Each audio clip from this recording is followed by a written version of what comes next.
Hey, welcome back to the eDrum Workshop, I'm Luke. DW revealed their new DWE kit during their 50th anniversary livestream on Thursday. It's a wireless electronic drum kit that connects to your computer, uses multi-layer samples, and can even be easily converted back to a DW collector's acoustic kit. Whoa. But as always with these kind of reveals, there are still questions. How exactly does it work? Is there really no latency? What's the Soundworks software that they briefly mentioned going to be like? Would I really have to use a computer for the sounds? Well, I'm fortunate enough to have some additional information for you that can answer some of these questions. To be transparent, I am somewhat involved with this project. I've been in talks with DW for a little while, and I've been given an insight into this project ahead of the reveal. I should be receiving a kit at some point in the future, and I will be testing and providing feedback for them. I'm also under an NDA, so I can only provide information about things that are public knowledge or that I've been told that I can share. However, with a few days between now and the reveal, lots of people are talking about this already, and there's some inaccurate information floating around. So I have had some input from the team at DW to help clarify as much as I'm able to. But to be clear, I'm still independent from DW and I'm not being paid to give you a marketing spiel or to hide my own opinions. If I come to review this down the line and I don't like it, I'll tell you, but I was invited to get involved early on to try and make sure that doesn't happen. So with that out of the way, let's get into the details. First off, the DWE is entirely a DW project, hence the name. Although they were recently acquired by Roland, the legwork for this kit and its technology was all done by DW themselves ahead of the acquisition. Whether or not any of this technology rolls out into Roland's kits in the future is anyone's guess, but for now, it's DW all the way. It's a kit made up of real DW collector shells that's fitted with mesh heads and wireless triggers, coupled with metal electronic cymbals. There have been no prices or configurations announced yet, and the only date given so far is 2023. The idea behind this kit, and something that DW have been hammering home with their messaging, is that they see this as the future of where drums are heading. Electronic drums and acoustic drums truly crossing over into each other's territory and blending seamlessly. Some people don't want that from their electronic drums, as I've discussed on this channel before, so this might not be for them. But for a lot of other people, this is the ideal scenario. So you can easily convert this to a top-of-the-line acoustic kit by removing the triggers and the mesh heads, and swapping over to acoustic heads and cymbals. Then you can swap it back to an electronic kit whenever you like. So to be clear, it can't be used as an acoustic and an electronic kit at the same time. It's either an electronic kit with triggers and mesh heads,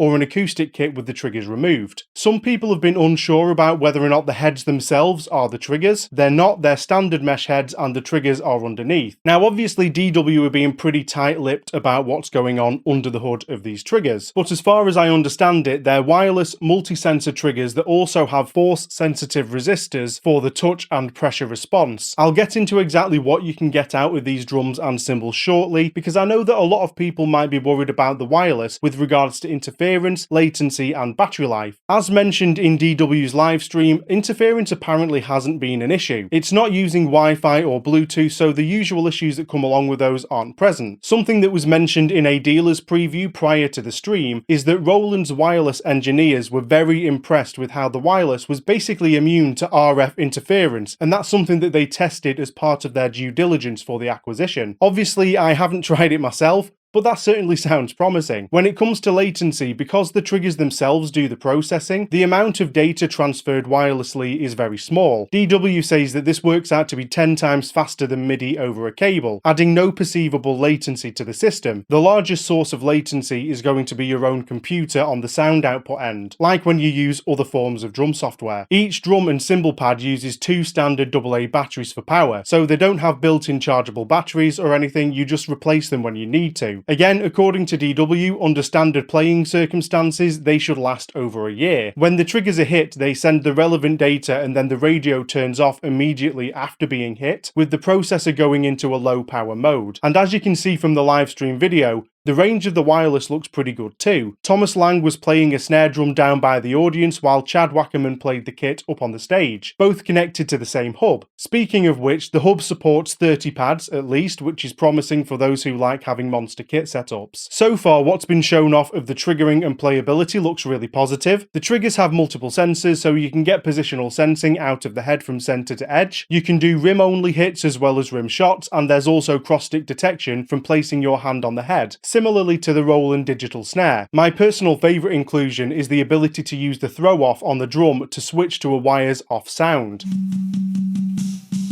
Not only this, but you can also put pressure on the head to affect the sound, like with acoustic drums.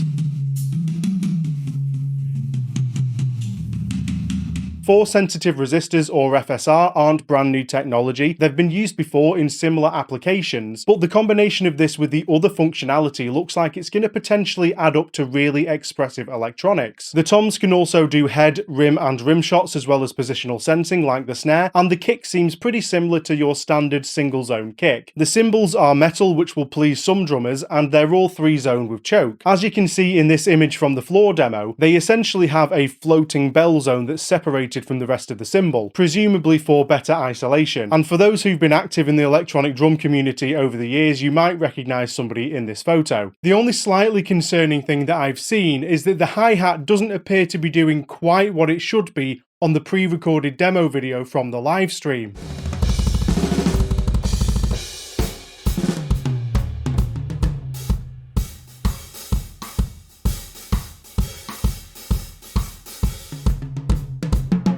However, for the most part, the playability potential of this kit has really caught my interest. Not just because it's got features that really sound like they're going to push the acoustic replication to another level, but also because all of these things are just functions that are associated to some kind of MIDI signal, which can then be reassigned to do things beyond that. For example, the snare strainer switch. I do like playing with the snare wires off sometimes, and this makes it really simple, but you don't have to just turn off the wires with it. You could use it to swap to a different instrument, to quickly change to a different tuning, or whatever idea that you can think of that the software supports. In my opinion, any additional expressive capability is always a bonus, and it opens up the creative potential for those who also want to experiment with different ideas. Speaking of sounds and functions, how does all of that work? All of the pads interface with a hub that's provided with the kit, and then this links up with the control software on the computer. Think along the lines of the eDrum in control application if you've seen it. This is where you'll be making changes to the pad settings like trigger parameters. Alongside this, there will also be DW's own software called Soundworks. Now, if you are worried about being tethered entirely to a computer or being locked off into a closed ecosystem, that's not necessarily the case. Although you can use the DWE with their Soundworks software, you don't have to. You'll be able to use other drum software. Although you do have to use the wireless triggers with the hub, and you do need to use a computer and their software to configure the triggers, once that's done, the trigger settings will be stored internally to each pad. So technically you could take your drum to somebody else's setup and it will retain its settings. Beyond that, the hub just sends MIDI out, so I've been told that you could actually hook it up to another drum module rather than a computer. And for me, that's another check in the box. I love being able to use different equipment together. So obviously I wouldn't be able to plug these pads directly into a Mimic Pro, for example, but I could play the module using this kit with the hub over MIDI, and I've been told that it will come with MIDI maps for popular modules and software. For those who will use it hooked up to a computer, to get the sound output, you'll have a couple of options. It was mentioned at the DW event, and I've been told that there will be a small DAC unit included with the kit, which will handle the USB audio and give you a headphone and stereo line outputs. You won't need to go out and buy an audio interface for the kit for personal practice, or even for stereo amplification, but you can use the DWE with any audio interface if you want multiple outputs, or even if you just particularly like your own. Next, something that I don't think anybody else has shown off. I've been provided with some screenshots of the Soundworks software, so let's take a look. The DW logo in the middle is a nice touch. This is essentially like a VST that will have a library of DW's own multi-layer samples. You might see up at the top that it says Soundworks Standalone. There'll be both a standalone application and a VST version that you can run inside a digital audio workstation if you prefer. As you can see, it already looks pretty comprehensive. There's a kit mode where you can see all of the instruments, swap them out and change kits. Over on the left here, there's a quick control section where you can adjust volume and panning, or solo or mute the instrument. Along with the fader, there are also some other buttons here. This one is for flipping the phase. This one is basically a stereo flip, so you can swap between the drummer's perspective and the audience's perspective, or a left-handed drummer's perspective, I suppose. Next, there are buttons for EQ, dynamics, saturation and reverb. I'm sure I'll find out exactly how those work down the line, but it's good to see some of the most common effects having their own buttons microphones right on the channel strip. Then there's a button here to bring up the routing. It looks like this area might be for tuning, and there are also microphone level controls over here for direct,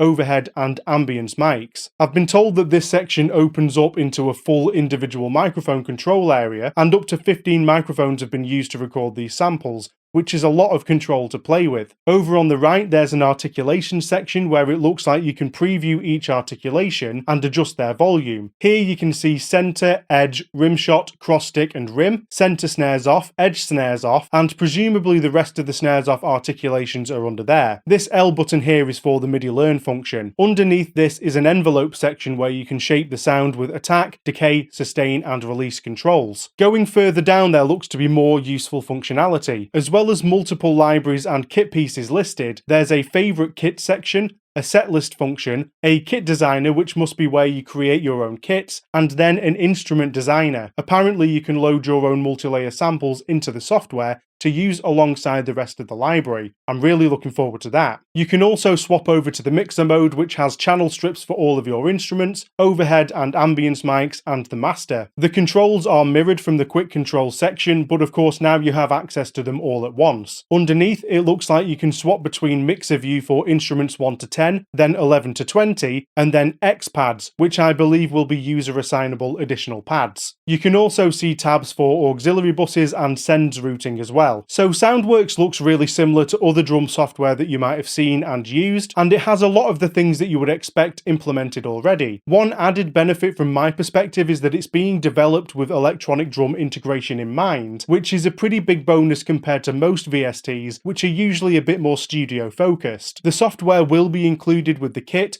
but I'm told that it will also be available individually too, and it supports MIDI input from other devices or from MIDI tracks on your DAW. You might have spotted that there was also a Grooves tab on display up at the top, which is somewhat of a more producer-focused feature. I've been told that this might not make it into the initial release, but it is being developed. So far I've not got anything to show off about the control software, but if the Soundworks software is anything to go by, I'm pretty optimistic that it's going to be a well-developed application. Okay, so opinion time.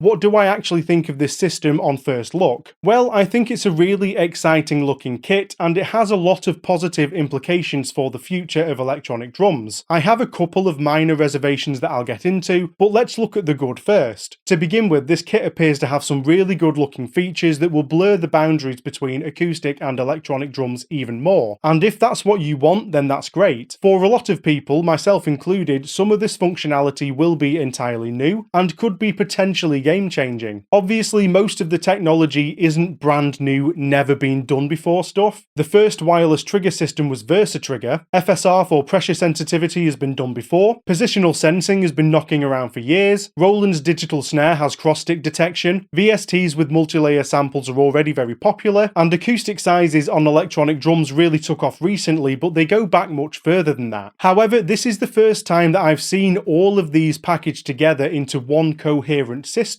that appears to be really well thought out and developed. Obviously, I'll have to wait and see how it works out in practice, but it's very promising. On a personal level, I enjoy all kinds of electronic drums, whether that's acoustic replication or the more out there electronic stuff. Although this kit appears to be mainly aimed towards the former, it's exciting that it doesn't look like it will be closed off to other electronic functionality, thanks to its MIDI capabilities and interface options. The full acoustic shells are either a plus or a negative, depending on which side of that debate you sit. You don't need deep shells or acoustic sized components for electronic drums, and if you're never going to convert this kit, this might seem like overkill. On the flip side, acoustic sizes do feel good to play, in my opinion, and you can literally turn this into an acoustic kit if you want to. Really, my main reservations come down to the things that we don't know for sure yet. The first is the potential pricing. There are no official figures, but I'm going to imagine that this kit will be somewhere up in the flagship kit price range, which could price out a lot of people. I'll have to wait until we actually know the price, and if it does live up to what it's hoping to achieve,